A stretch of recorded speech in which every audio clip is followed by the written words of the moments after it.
So I want to touch on something. Our boy Charlie Kirk has crossed my radar again. I want to play this clip of the debate he had with socialist college professor Ben Burgess. Uh, that's the headline of this. And it's interesting to me because Charlie's done something this week that I really appreciate, which is uh, be honest about the most fundamental disagreement we have with our enemies on the right, which is the tyranny of the boss. Uh, but and what's so interesting is that he did that after he sort of makes these uh, attempts to sort of seem like he's against the oligarchy. So here's a clip from his Yeah. debate with socialist college professor Ben Burgess. And wisdom to try and fix things that matter, things that objectively matter. And I've been really looking forward to this discussion. I hope it's more of a discussion than a debate because we will disagree on plenty. But when you talk about a untouchable oligarchy, I completely agree. I think that there is an untouchable oligarchy in this country, both corporate and governmental, scientific and technological, that is crushing the everyday common man. Where I think we're going to disagree is that I think the end goal, the thing that we must strive to, is family formation, family protection, and Yeah. that's Anyway, blah blah blah about that. But so against oligarchy, interesting. Now we got this new clip from him on his radio show or the Charlie Kirk show, where he has a very similar. People have pointed out very similar logo to what AOC's was in 2018. But here's Charlie Kirk, and I mean this is our favorite topic on the show, or one of them. The like how the need to discipline labor is a fundamental for politics, and Charlie Kirk just admits it here. and so. But what we're about to experience, though, is people that believe that their dollar is getting cheaper and that it's not worth continually to engage in the economy because they feel as if that sword of Damocles is going to fall at any time. This time, it seems like it's by design. That's a separate issue. But to answer your question, yes, I do believe that we are heading towards a recession. I don't want that. I pray that does not happen. I pray for all of you that will be losing your jobs. So what you're going to see is that these companies that have just hired dramatically are then going to have to scale down. For those of you that are employers and have to deal with kind of the smug, snarky attitude of people that are showing up late and you're like, I got no leverage because I can't find anyone to work. The only benefit of a recession, which is hard to even believe there would be one, the only benefit is that employers are now going to kind of get some of their leverage back because everyone's going to be begging for a job soon. Everyone. So you go.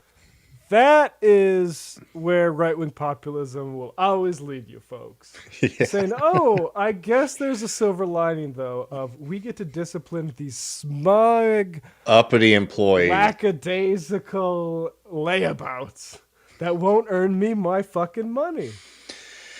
Yeah. I mean, it is always funny where the oligarchy ends and like, sorry, the oligarchy begins and the people end, right? The And it's main thing this, the oligarchy does is not tell you to stop being racist. The main thing the oligarchy does is compel you to work your fucking life away for their profits. And Yep. anybody that like leads you astray from that is probably working for them.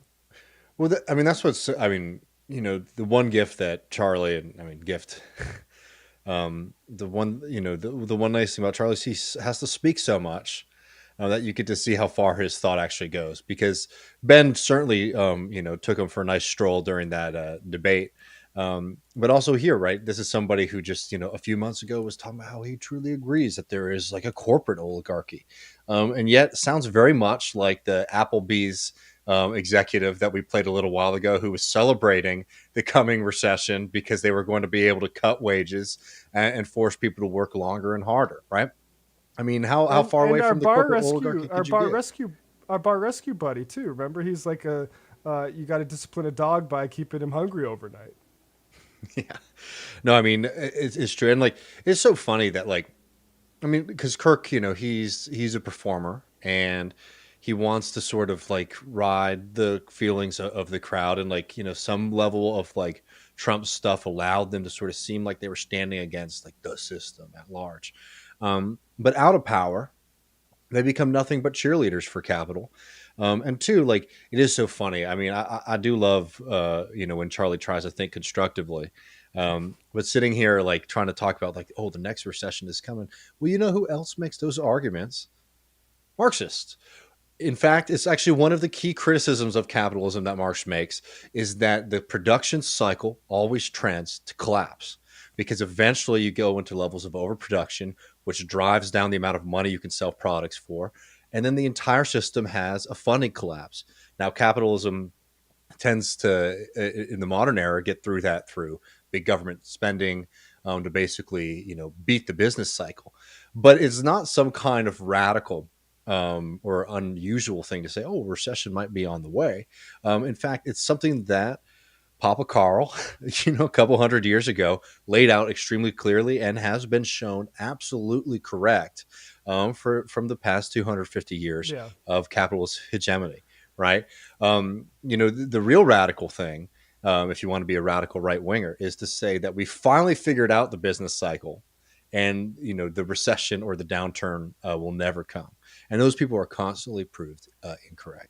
So Charlie's dipping his toe a little bit into the the left wing philosophers here. Well, that's what's so funny about this idea that Marxism is such a weird sort of thing for people to grasp. It's basically follow the money, right?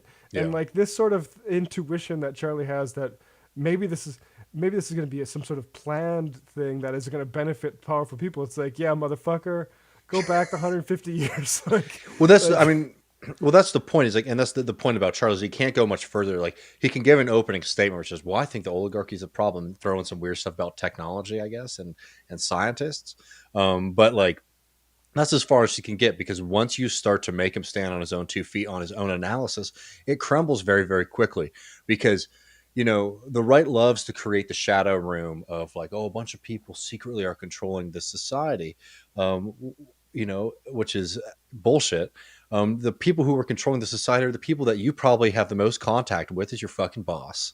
Yes. It's the corporations that are extracting money from you. It's the landlords, right? Like, these are the people who are running the society. It's not some big grand conspiracy. And that's why he has to sort of rely on this kind of clandestine language, because when he speaks clearly about this, he shows himself to be what he is, a spoiled brat who's very worried that daddy is not allowed to, boss around the employees as much as he likes, and is looking forward to the day when labor is a little bit more quiet. Yeah, absolutely. Those smug. I mean, get a watch, you laborers. Clock in on time. It's exactly. Lord, I mean, and for fuck's sake, the irony is it doesn't matter when you show up, because you get in trouble both ways, as we've seen from the way Starbucks is trying to wage war on their employees. They're firing labor organizers for showing up to work too early, or staying too late, right? So you can never really win by their logic either. There is no kind of universal, get up and go mentality that capitalists will accept. They just want to be able to arbitrarily control your life. Yeah, exactly. It is so funny. Like, and the Charlie Kirks of the world invent all these sort of reasons to hate the Clintons that aren't their sort of like So participation in like corporate Illuminati. Like it's true. It's so funny. All right, folks. Well, post game, I'm gonna dish a little bit about Madison Cawthorn. I don't think we're gonna play the videos, but I'll describe them maybe, and talk a little bit about. What else we got? We got some. Let's put up the phone number. Yeah, we want to hear some phone calls from y'all. Matt and I are going to do a segment that we probably could do each week, which is "We Told You So," and we're going to be talking about the collapse of the NFT market too. So a lot of fun in the post game, plus questions and calls. Give us a ring at 940-289-7234. We'd love to hear from y'all. Just so you know, I know. We should figure out a mailbox map, but just so you know, you just get a beep and you go when you give us a call. But see y'all in just a little bit.